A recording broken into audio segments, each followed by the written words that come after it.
Once you regain your sight, it is very hard to go blind again.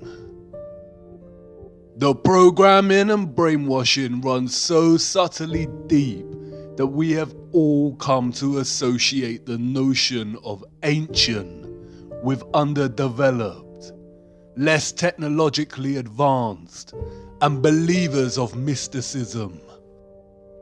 Consider the structures built throughout history.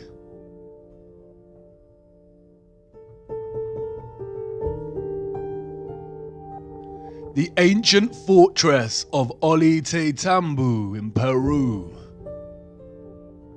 These huge stone blocks are made from granite. They weigh between 40 and 120 tons, or between 36,000 and 120,000 kilograms. The world record for the deadlift in the weightlifting world is 500 kilograms. So how did the Incas transport this granite to such a high altitude location? Look at the way the stones fit so neatly together like jigsaw pieces. How did they cut granite with such precision? Look beyond the stones. Who were these gigantic steps made for? And by who?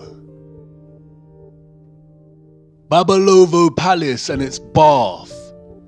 This bath was allegedly created from a 160-ton piece of granite. 160 tons is 145,000 kilograms. The bath structure today weighs 48 tons, or 43,000 kilograms. They say it took the artist 10 years to create. But look, how perfect its curved structure is, and the upper rim of the bath. Yeah, right.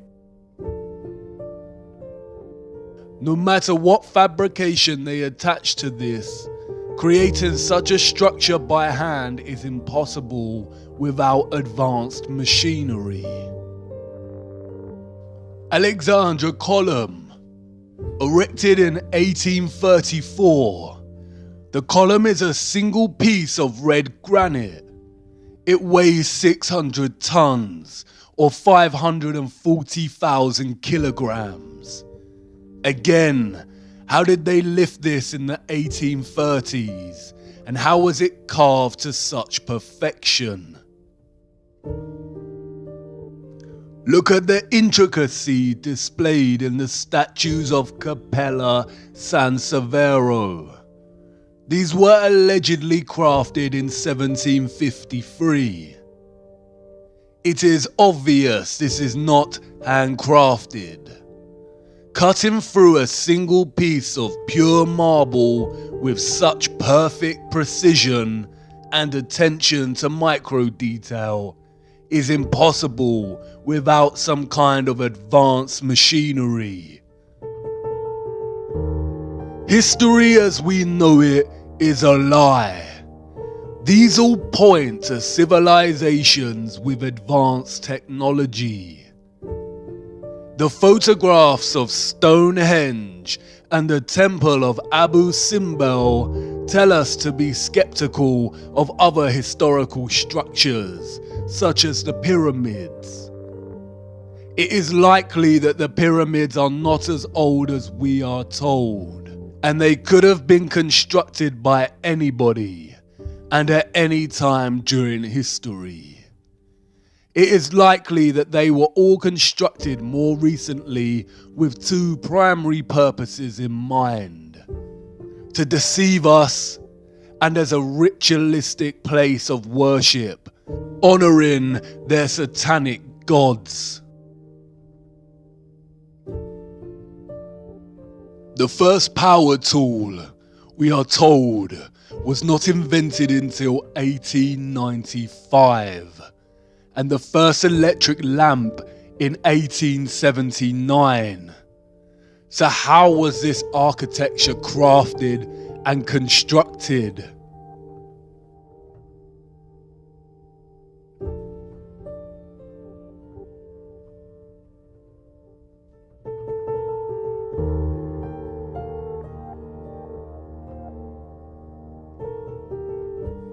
It is so obvious this is not the truth. If you really look at all the cities of the world, you can see their stone structures and design would have actually been impossible if we are to believe the fabricated pre-industrial narrative and timelines.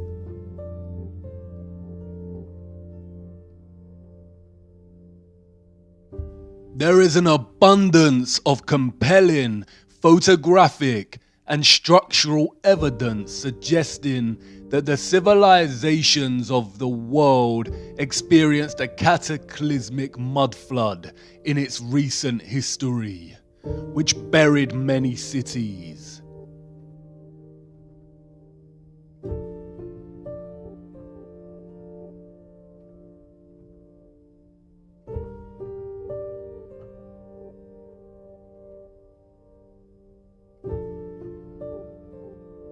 Cities with architecture built with advanced technology and that ran on free electricity.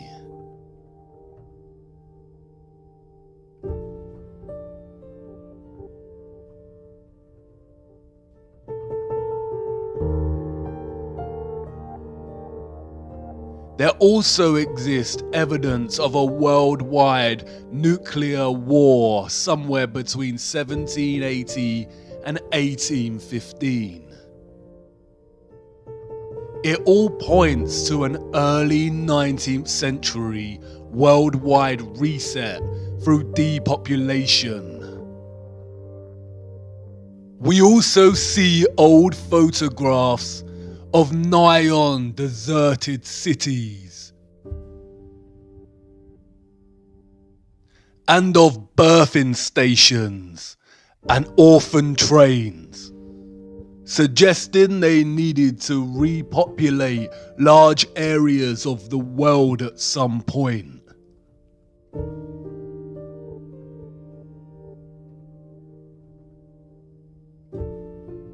It is likely that a lot of 18th and 19th century culture was designed to program and indoctrinate false history into these children. This is a topic to explore outside of this series, but it all suggests that our history has been heavily edited, timelines distorted and corrupted. The Mandela effect. Why do you think it was so easy for the Rothschilds to rise to power? Were they just really adept at manipulating the financial world? It is very likely that the rise of the Illuminati and the Rothschild banking took place against a different contextual background and much earlier in history. The Napoleonic War is likely a fabrication, and the war in which the Rothschilds came to power was a different kind of war. It is also highly likely that Tesla's story is not entirely true. It seems more accurate that he actually rediscovered free energy, and that's why it was suppressed immediately and not given a chance. It seems very convenient that photography was not officially invented until 1822. Are we advanced today? Yes, we have computers, but look at all the wires. Our infrastructure has not actually progressed. Trains, cars, and planes, in principle, are the same as they were when they were invented. Aesthetics and slight improvements in speed give the illusion of progress. Control and manipulation, both necessary as we advance technologically, because technology exposes their lies. Advanced cameras expose the lies of space. That is why the key methods for discerning truth from lies is to trust our own eyes, senses, and judgment over narrative. There is zero evidence of the heliocentric model on Earth. And to follow the people who run our world, follow the money, follow the bloodlines, follow the symbolism, and follow their fear. When they suppress, when they scream hoax, when they smear, we must dig and examine. The question burns. Who or what cut down our giant trees and mined the earth? And where did all the mined material go?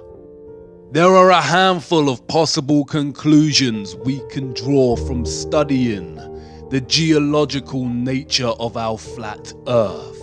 The first is that whatever beings mined Earth were undeniably more advanced technologically, industrially, and intelligently than the human species. The second is that they were obviously much larger than us as a species. You could reconcile the possibility that they were humans like us, but just technologically more advanced, and had developed the machines capable of committing such actions. But this is very unlikely.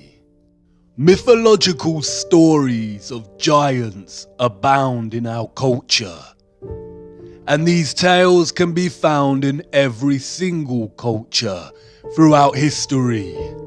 In the Christian and Jewish biblical texts, we find accounts of the Nephilim. In ancient Greece and Rome, we have giants and titans. In the Quran, we have the people of Ad. Giants are present in scripture, mythology, oral history, folklore, literature, and movies. The Book of Enoch speaks about fallen angels, or the Watchers, beings that came from a realm above the firmament and began to interbreed with humans. And they became pregnant, and they bare great giants, whose height was 300 ells, who consumed all the acquisitions of men. And when men could no longer sustain them, the giants turned against them and devoured mankind. And they began to sin against birds and beasts and reptiles and fish, and to devour one another's flesh and drink the blood. The canonical Bible gives us the same account, this time naming these giants as the Nephilim. The Nephilim were on the earth in those days and afterward. During that time, the sons of the true God continued to have relations with the daughters of men, and these bore sons to them. They were the mighty ones of old times, the men of fame. The land that we have gone through as spies is a land that devours its inhabitants. And all the people that we saw in it are of great size. There we saw the Nephilim, and to ourselves we seem like grasshoppers, and so we seem to them. It would be naive to think the ancient texts have not been edited, or books of scripture hidden. The Vatican Apostolic Archives are highly secretive vaults containing thousands of texts inaccessible to the public. Even Wikipedia gives credence to the enormity of these vaults, stating that they contain 53 miles of shelving. What is important to remember is that the biblical texts also contain chronicles of their God, of their Lucifer. The deeper you travel down the rabbit hole, the more these texts surprisingly align with the reality of our world and offer insight much better than any corrupted field of science. The Nephilim, we are told, were the nuclear weapon of Satan, full of destruction, wickedness, and corruption. They corrupted human genetics and were destroying the earth. The earth also was corrupt before God, and the earth was filled with violence. And God looked upon the earth, and behold, it was corrupt. For all flesh had corrupted his way upon the earth. And God said unto Noah, the end of all flesh is come before me, for the earth is filled with violence through them. And behold, I will destroy them with the earth. And in those days Noah saw the earth, that it has sunk down, and its destruction was near. And all the fountains of the great deep burst forth, and the floodgates of heavens were opened. This is the story of the great flood that God created to rid the earth of the Nephilim and save humanity.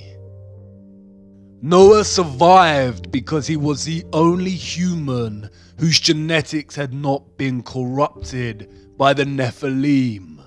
The Great Flood myth can be found throughout all cultures, including Hebrew, Hindu, Babylonian, Norse, Chinese, African, European, Mesoamerican, Mesopotamian, and Australian Aborigine. This is the same satanic method of deception we see with the many names of Lucifer throughout cultures. There is one true historical account of what happened before and during the Great Flood, but the account has been mythologized and fragmented in order to deliberately deceive and confuse. People are less likely to gravitate towards mythology when the scientists are pushing mathematical bamboozlement. The geological and natural world cannot be edited. The truth only suppressed and manipulated through narrative. These wonders provide undeniable evidence of large-scale mining of Earth. They fear us discovering the anomalies, the pieces of history they cannot cover up or overlooked when creating their false narratives. Advanced cameras prove that there is some kind of water surrounding our firmament above, and the tremendous mining of land under the oceans indicate that at some point in our history, the earth was indeed sunk down, and being destroyed by a species much larger than humans. Impact craters are found everywhere. There are 190 spread across Earth. We are told they are caused by debris and meteorites from outer space. But look closer. Any geologist worth their salt would immediately ask the question, where is the remaining meteorite rock? If a meteorite of 160 foot in length crashed into Earth, then where did it go? Of course, they tell us that the meteorite mostly vaporized upon impact due to its speed. The same story over and over again. Claims that no one can actually prove. Continually putting all our faith in the priests of atheism. What are these craters? They do not appear to be quarries. There is no stepped, tiered patterns of barbaric gutting. Perhaps some were old excavation sites. But look closer at the circular, upturned rim of these craters. Now look at another wonder of our world. Geysers. Springs that occasionally eject turbulent torrents of water.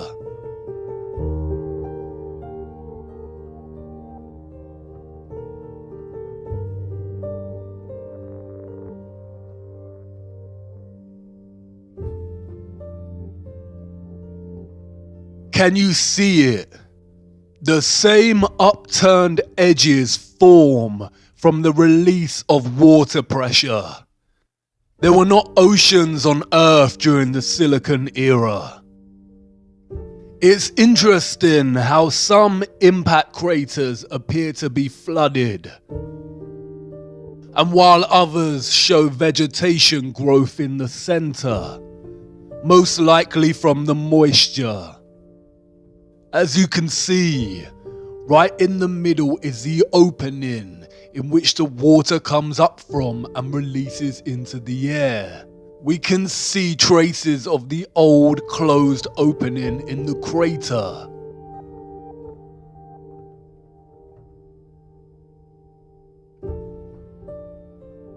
The microcosm and the macrocosm.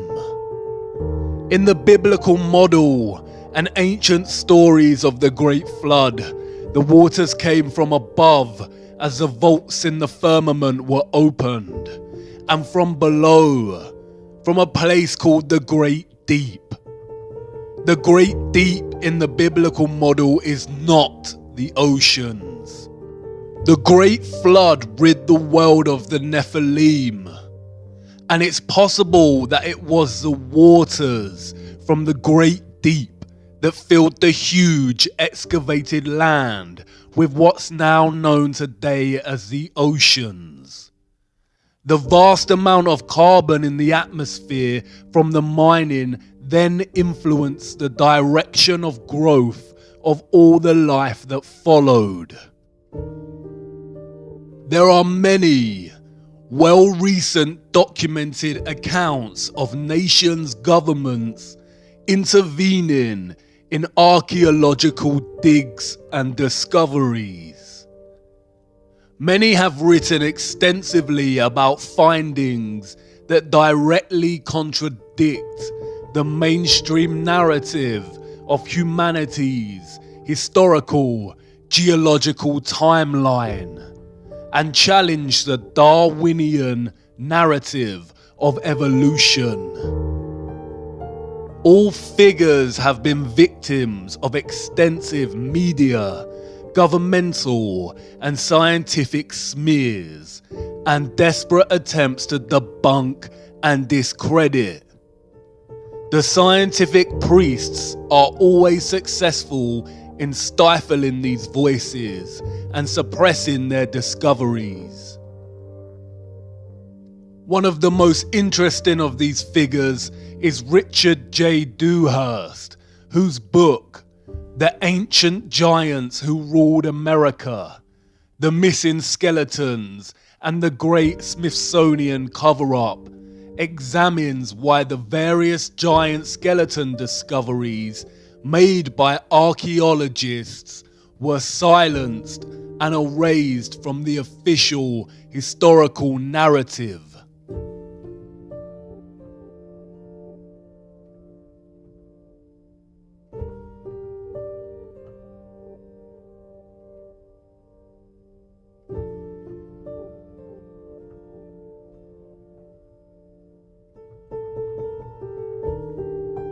The idea of giants or of the Nephilim existing in our past seems stranger than fiction. Our satanic matrix programming kicks in, and the immediate reaction is to dismiss. But we have already accepted a very similar natural history, a corrupted half-lie. They've already told us that giants once roamed the earth, but in the form of these. We all know these. And it was a meteorite that supposedly wiped this species out. Can you see how they have corrupted a real truth and told us in their indirect way? Dinosaurs probably did exist, but not in the narrative or timeline they've given us. In a world of enormous silicon trees, there will be so much oxygen in the atmosphere. Because of this, living life would grow to immense heights and sizes. All life back then was a lot bigger than it was today.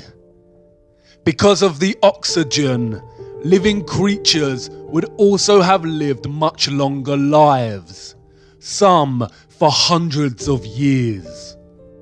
If giants did once exist, then why lie and hide it from us? Simply because it completely destroys the theory of evolution. It is no secret that Charles Darwin's grandfather, Erasmus Darwin, was a Freemason, as was the entire family's male lineage. Erasmus was not just any Freemason. He was a 33rd degree Freemason, the highest rank of the organization.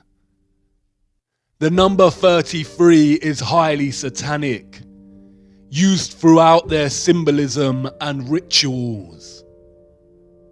Not only do the numbers produce their beloved 6 when added together, but 33 is also a direct allusion to the age Christ was when he was crucified, always mocking that which directly opposes their God. Darwin's theory of evolution is just that, a theory.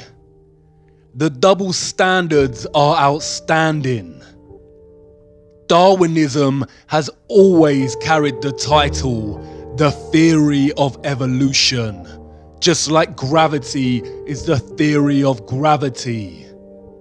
But their scientific theories are forced upon us from birth and taught in our education systems as truths. When a conflicting theory arises, they are usually classified as conspiracy or pseudoscience. We need to wake up. The fact remains that Darwin's theory of evolution has never been proven. Just like gravity, we do not actually witness evolution taking place. There is literally no evidence of species evolving. We just have to have faith that at some point, millions of years ago, it took place. They have never found the missing link between humans and monkeys, and all subsequent militant work by figures such as Richard Dawkins and David Attenborough is nothing more than satanic programming and propaganda. I too was brainwashed by Dawkins' The God Delusion, a stupid mistake. Throughout the last century, scientists have desperately tried to find proof of evolution, enforcing so-called discoveries to the point of invention. They have claimed to have found a jawbone of the missing link, what is referred to as the Piltdown Man. For the next 40 years, scores of scientific articles, artistic reconstructions, and over 500 doctoral theses were written on this subject. But in 1953, tests proved conclusively that the Piltdown skull was actually human and only a few hundred years old, while the lower protruding jaw was from a recently deceased orangutan. A deliberate hoax. They lie. The 33rd degree Supreme Council of Freemasonry was held in Paris. Revealed in the minutes of their meeting is their promotion of evolution as science, while they themselves mock the theory. The minutes read, "It is with the scientific theory of evolution in view that we are constantly, by means of our press, arousing a blind confidence in these theories. The intellectuals will puff themselves up with their knowledge, and without any logical verification of them will put into effect all the information available from science, which our agenteur specialists have cunningly pieced together for the purpose of educating their minds in the direction we want. Do not suppose for a moment that these statements are empty words. Think carefully of the successes we arranged for Darwinism. Darwinism had two objectives. The first, to dislocate the notion of creation as a real possibility, much like heliocentrism. And the second, to create social Darwinism, the idea of superior races and social classes, propelling humankind into some false belief that they must succeed and beat all competition.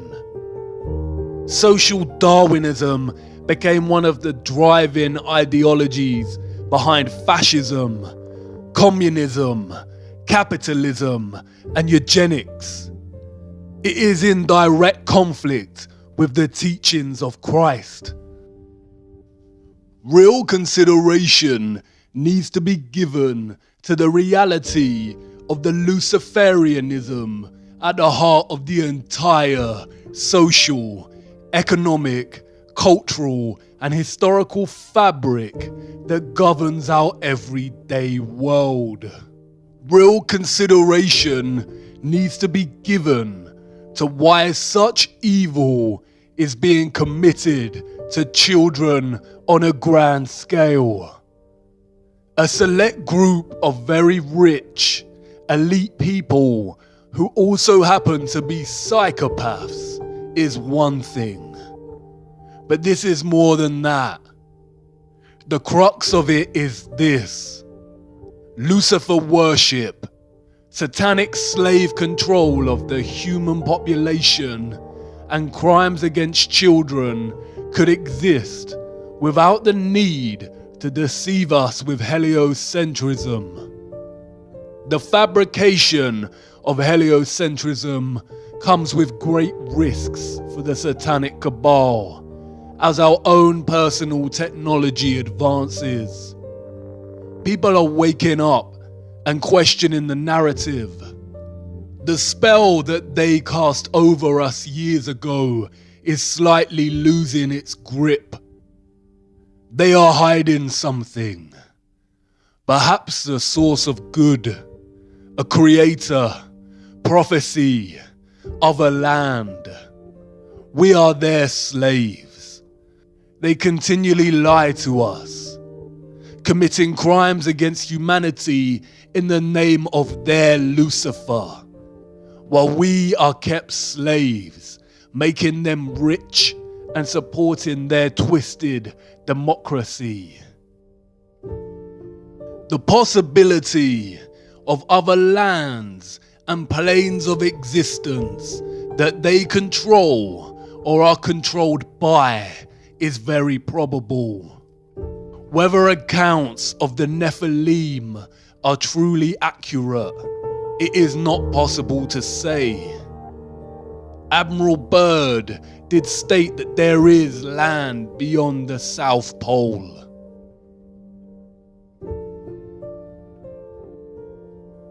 Old maps written off as a hoax or inaccurate show other land, extra territory.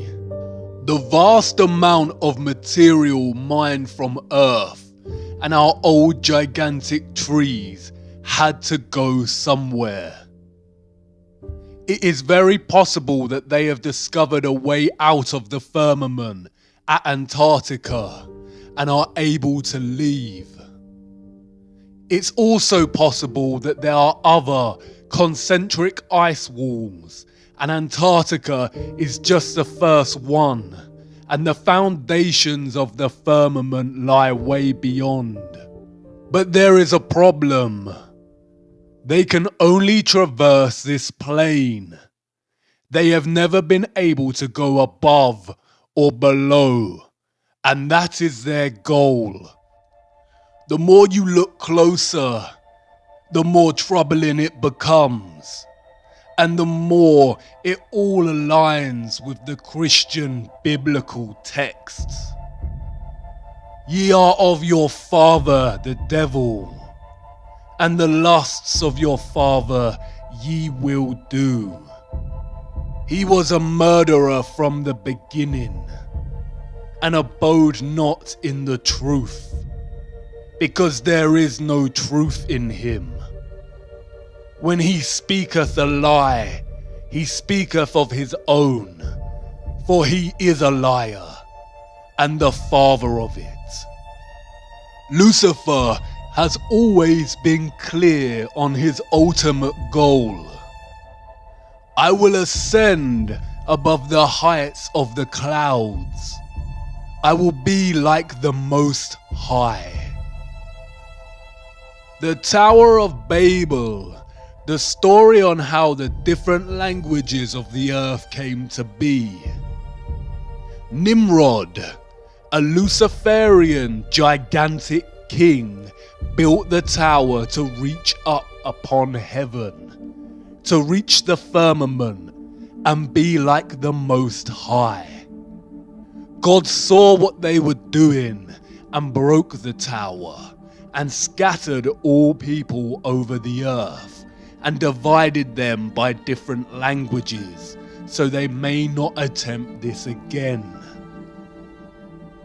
The broken Tower of Babel, the European Union Parliament building, in direct opposition to what God said not to do, unite all nations.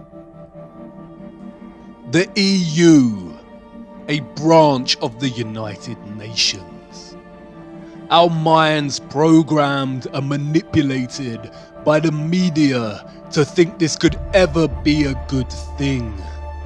Union of all, a utopian lie to advance the Illuminati satanic agenda of a one world government. Their new world order, Novus Ordo Seclorum, the uniting of nations under one government, under one world currency, one world military, one world religion, the end goal, all potential threats to their system dissolved, complete control over the human slave species. A new world order. A new world order. A new world order. A new world order. New world order. And a new world order. A new world order. A new world order. A new world order. A new world order. A new world order. A new world order. A new world order. World order. A new world order. As I've told you before, because I love it so much, Novus Ordo Seclorum, a new order for the centuries, for the ages, forever. The international order. Global governance. Global governance. Global governance. Global society. Global influence. And people talked then, in 1990, of a new world order. The reference to the Tower of Babel signals another motive, a more sinister one. Lucifer's goal to ascend like the Most High. They have been trying to breach the firmament for years. Operation Dominic and Fishbowl were attempts to nuke the firmament. Although we weren't able to shatter that highest, hardest glass ceiling this time, thanks to you, it's got about 18 million cracks in it. The mysterious Libyan desert glass, scattered over hundreds of kilometers in the Sahara Desert. This mysterious glass puzzles scientists. Some theorize that it is formed from nuclear explosion. The glass is nigh on pure silica and is so strong it has a melting point of 1,600 degrees. Crystal remains. But of what? The trees? Maybe not. How many cracks did she say are in the firmament? This didn't always share the same name with a chocolate bar. Those before us called it the Great Rift. The ancient Greeks said it was a great path of destruction, left by Phaeton, who tried to guide the chariot of Helios, the sun god, across the sky and lost control before being struck down by Zeus's lightning.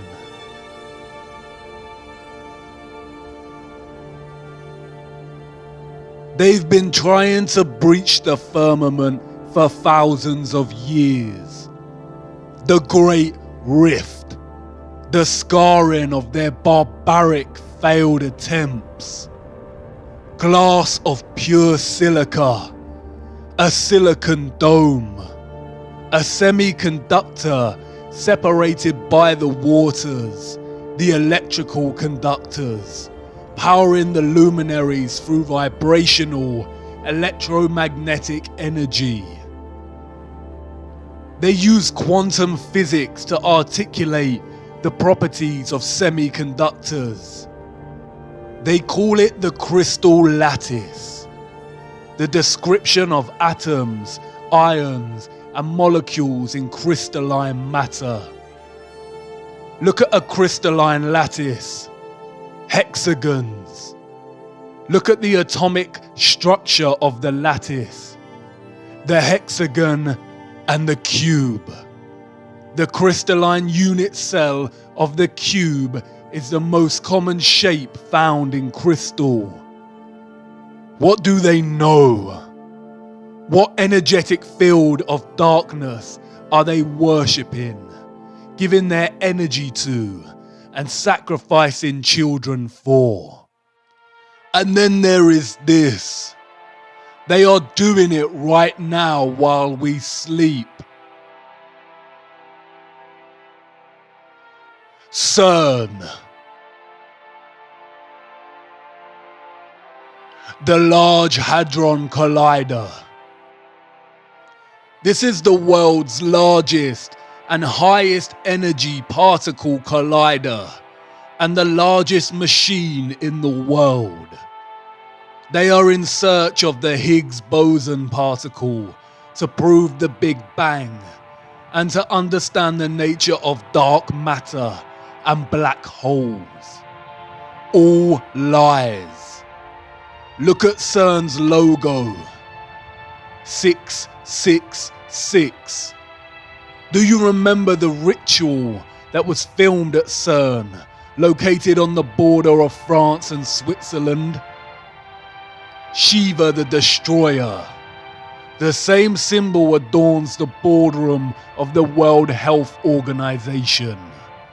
The World Wide Web was invented here at CERN. 666. Look at the dance opera they put on to celebrate the opening of this.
These are supposed to be scientists. This is a ritual full of Luciferian imagery. Lucifer, oh how you fell. Look, Shiva's dance of destruction. And the fifth angel sounded, and I saw a star fall from heaven unto the earth, and to him was given the key of the bottomless pit. And they had a king over them, which is the angel of the bottomless pit, whose name in Hebrew tongue is Abandon, but in the Greek tongue hath his name Apollyon. Apollyon, Apollo again, the moon landing missions. The town in France where CERN is located is called Saint-Jean-Pully. The name Pully comes from the Latin Apolliasum, and it is believed that in the Roman times a temple existed in honor of Apollo, right here where this French town is situated. And the people who live there believe that it was a gateway to the underworld. What did God banish to the bottomless pit? The souls of the Nephilim. You've seen this geometry before. The 8-spoked wheel. It is the wheel of time.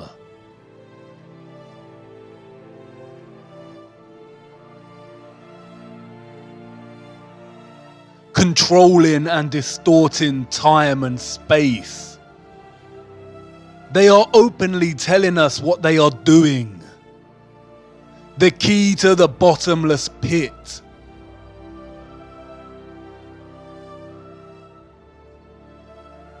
They are trying to open a portal to another realm or bring something out into our realm.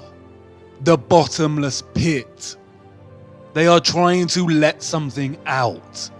And the Pope is ready to welcome extraterrestrials.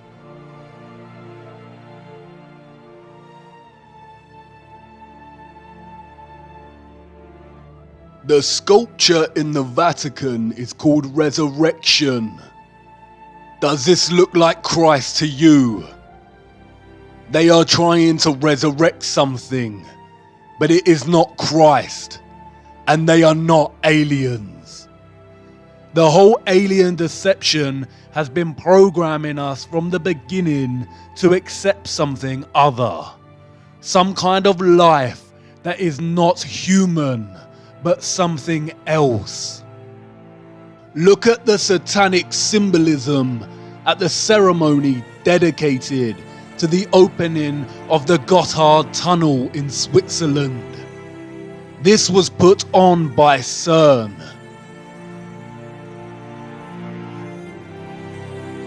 Did you really think it was just a stupid Netflix series?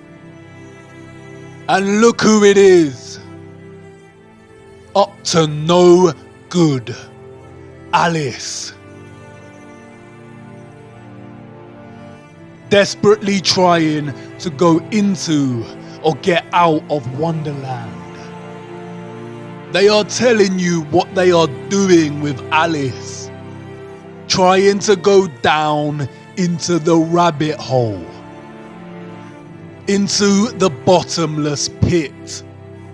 Through these experiments, they discovered something called the rainbow universe and rainbow gravity. More nonsensical bamboozlement concealing what they are really looking for. Return to ancient Norse cosmology. Can you see it? A rainbow bridge connecting our flat earthly plane, which they called Midgard, with another realm, a realm underneath.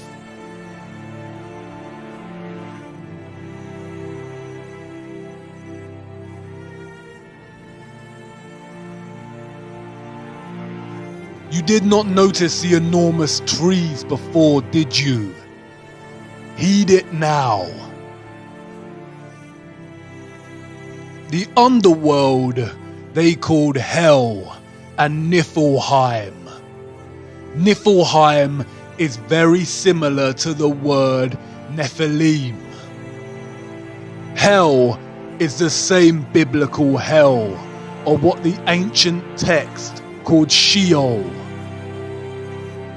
The Rainbow Bridge also connects to Valhalla, the city of Asgard, or what is known as heaven, a path to ascend to the Most High.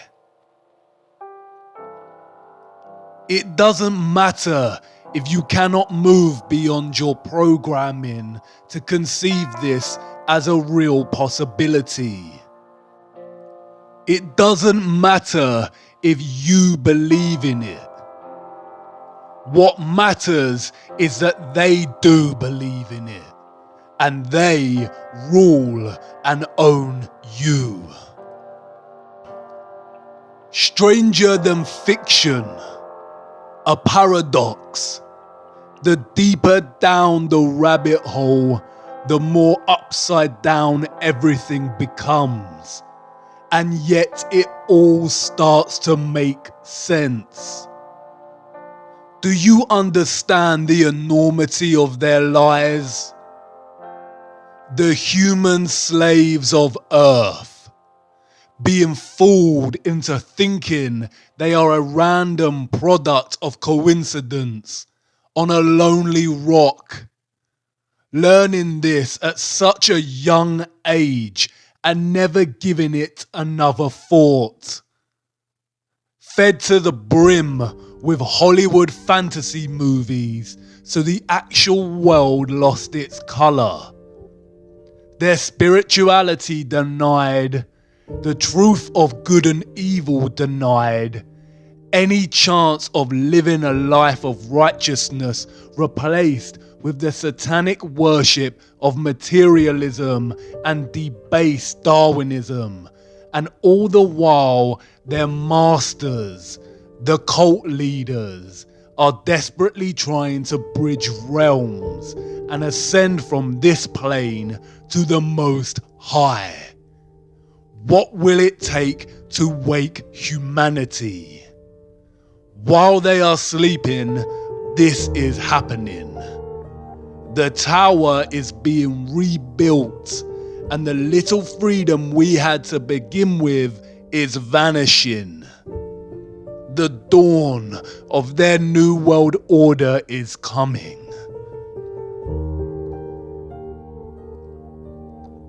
But I know you've stirred, viewer, and I'm grateful for it. Now is not the time to lose faith. We have to tumble down one last rabbit hole before I let you go. What I am going to show you should restore your faith and hope. Come on now, our final stop has arrived.